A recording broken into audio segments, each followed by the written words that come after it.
Hello friends, இன்றைக்கி பார்த்தீங்கன்னா bread omelette எப்படி பண்ணுறதுன்னு பார்க்கலாம். அதுக்கு முட்டையை அடித்து ஊற்றிட்டு அதில் வந்து உள்ளியும் மிளகாவும் கட் பண்ணி போட்டு கொஞ்சமாக உப்பு போட்டுட்டு ஸ்டவ் ஆன் பண்ணிக்கோங்க. அதில் ஒரு ஃப்ரை பேன் எடுத்து வச்சுக்கோங்க.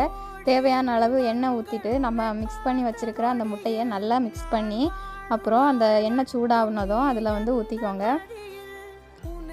இதை ஊற்றின அப்புறம் ஸ்டவ்வை வந்து ஸ்லோ ஃப்ளேமில் வச்சுக்கோங்க.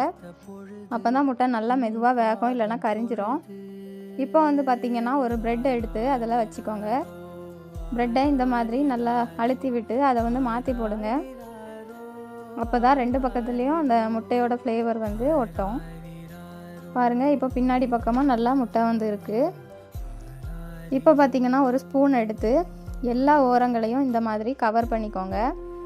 ப்ரெட்டை சுற்றி இந்த மாதிரி ஸ்கொயர் ஷேப்பில் வர போல் நல்லா அந்த ப்ரெட்டை வச்சு நம்ம டிக் பண்ணி விட்டுருவோம். முட்டை வந்து வேகிறதுக்கு முன்னாடி இந்த மாதிரி பண்ணிங்கன்னா அப்படின்னா தான் அது வந்து நல்லா ஒட்டும். அதனால் முட்டை வேக ஆரம்பிக்கிறதுக்கு முன்னாடியே இந்த மாதிரி பண்ணிவிட்டு நல்லா மாற்றி போட்டுக்கோங்க.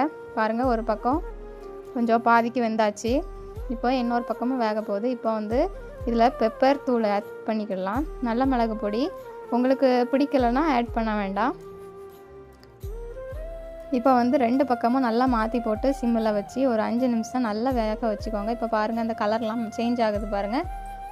இந்த ரெட் கலர் மாதிரி வந்த உடனே நம்ம எடுத்து பிளேட்டுக்கு மாற்றிக்கிடலாம். அவ்வளோதாங்க, நம்மளோட ப்ரெட் ஆம்லேட் ரெடி ஆகிட்டு. வீடியோ பிடிச்சிருந்தா லைக் பண்ணுங்கள்.